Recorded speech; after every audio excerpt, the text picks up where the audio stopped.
السلام عليكم ورحمة الله وبركاته. عاملين ايه؟ يا رب تكونوا بخير وصحة وعافية يا رب. عاملين ايه يا بنات؟ وحشتوني كتير. اللهم صل على سيدنا محمد وعلى اله وصحبه اجمعين عليه افضل الصلاة والسلام. كل سنة وانتم طيبين بمناسبة المدارس، دخول المدارس. ربنا يحفظ ولادي ويخليهم ويحفظ ولادكم يا رب ويخليهم. النهارده هعمل ايه بقى؟ هعمل سمك مشوي ورز وسلطة.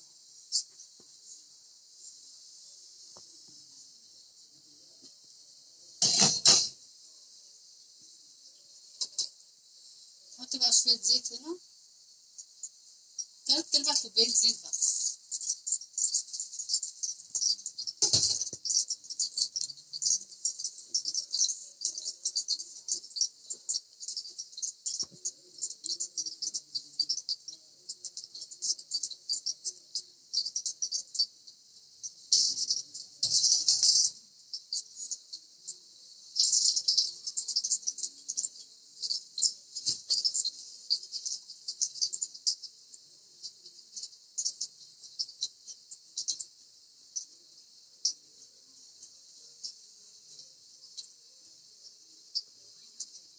حط بقى مية الرز.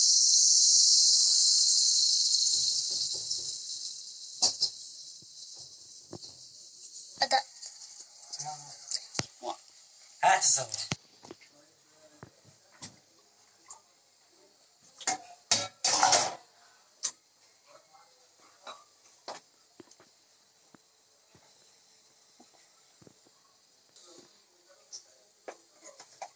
هحط زي معلقة ملح، معلقة ونص.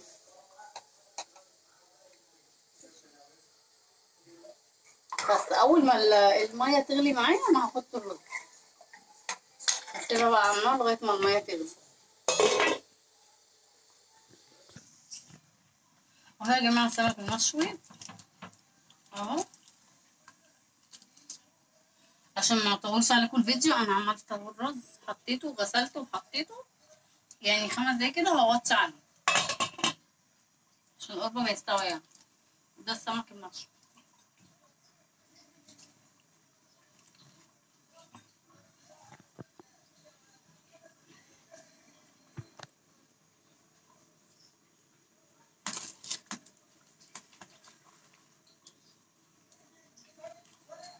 خليكم معايا.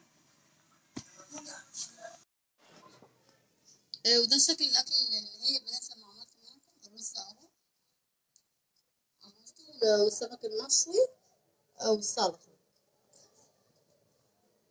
لو عجبكم الفيديو يا بنات اعملوا لايكات واشتركوا في القناه عشان يوصلكم كل جديد انا بعمله. بحبكم جدا. اتفضلوا معانا.